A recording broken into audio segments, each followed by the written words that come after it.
అర్జెంటుగా case book చేయండి sir. ఏమైంది? శాంతి మిస్ అయిపోయింది సార్. నా శాంతిని కిడ్నాప్ చేశారు. నరేంద్ర సార్. రిపోర్ట్ తీసుకో. Okay sir. శాంత్ అంటే మీ వైఫా? కాదు సార్. సిస్టరా? కాదు సార్. ఓ బంధువా? కాదు సార్. మరెవరు శాంత్ అంటే? శాంతి అంటే నా పెళ్ళమో గొళ్ళమో కాదు సార్. అశాంతిలో శాంతి, మనశ్శాంతి.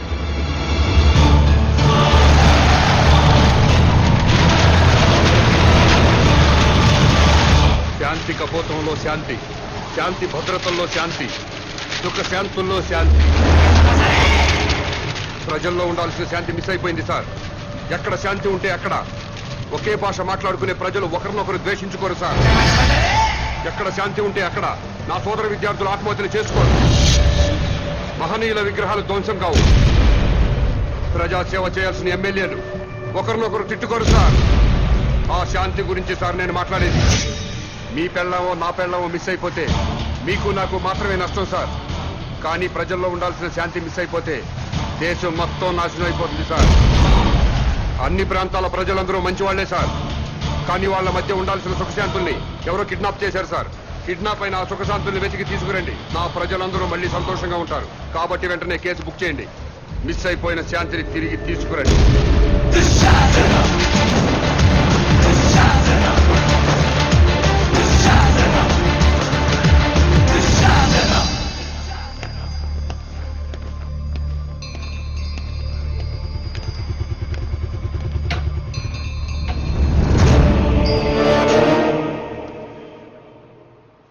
నమస్కారం అండి. నమస్కారం అండి. నమస్కారం అండి. మేడంకి ఎన్నో నెల? 9వ నెల. ప్లీజ్ రండి.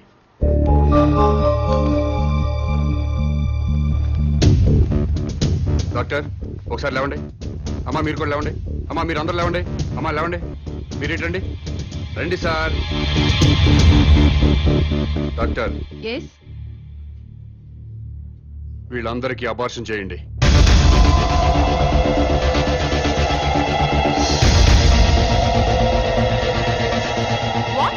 ఇంకా లైఫ్ లో పిల్లలు పుట్టకుండా ఆపరేషన్ చేయండి. డాక్టర్ ఏం జరుగుతుంది ఇక్కడ? సమాజ నిర్మాణం జరుగుతుంది. అబార్షన్లు చేస్తే సమాజ నిర్మాణం జరుగుతుందా? ఎవరు బాబు నువ్వు? నేనెవరన్నది ఇంపార్టెంట్ కాదు. చా పిల్లలు పుట్టకుండా అబార్షన్ చేయించడం మాత్రం ఇంపార్టెంట్. ఎస్. ఊరుకోవా పెద్ద మనిషి. పెళ్ళైన 10 ఏళ్ల తర్వాత నా భార్య తల్లి కాబోతుంటే? మీకు బిడ్డలు కావాలా? ఎస్. మీ ఇద్దరు అమ్మా నాన్న అనిపించుకోవాలా? ఎస్. అయితే వెంటనే అబార్షన్ చేయించుకోండి. బస్ స్టాండుల్లో, రైల్వే స్టేషన్లో, ఫుట్పాత్ల్లో, పార్కుల్లో, అనాథ శరణాలయాల్లో చాలా మంది అనాథ పిల్లలు ఉన్నారు. వాళ్ళను తీసుకొచ్చి పెంచుకోండి. వాళ్లతో అమ్మా నాన్న అనిపించుకోండి. కడుపులో ఉన్న బిడ్డను చంపుకొని ఎవరో అనాథ బిడ్డను తెచ్చుకొని అమ్మ నాన్న అనిపించుకోవాలా? ఏంటి తప్ప? నీకేమన్నా మెంటలా?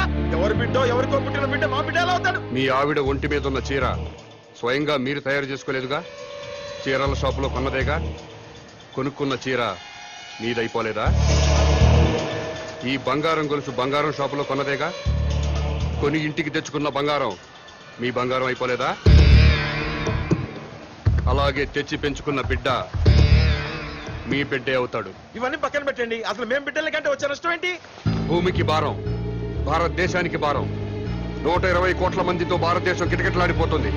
ట్రాఫిక్ జామ్ అయిపోయింది. రేపు పెరుగుతున్న జనాభాతో జామ్ అయిపోయి నడవడానికే కాదు, కనీసం నిలబడ్డానికి కూడా ఛాన్స్ లేకుండా పోతుంది. నోర్మోయ్, భారతదేశానికి భారమైంది జనాభా పెరుగుదలతో కాదు, పని పాట లేకుండా సోంబేర్ల రోడ్ల మీద తిరుగుతూ ఉచిత సలహాలు ఇచ్చే నీలాంటి వాళ్ళ వల్ల ఈ భూమికి భారం.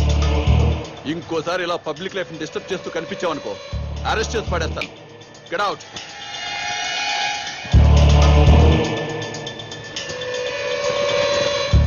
నా మాట విన్నారా? మేరా భారత్ మహాన్. వినలేదా? మేరా బాల్ కి బరాబర్.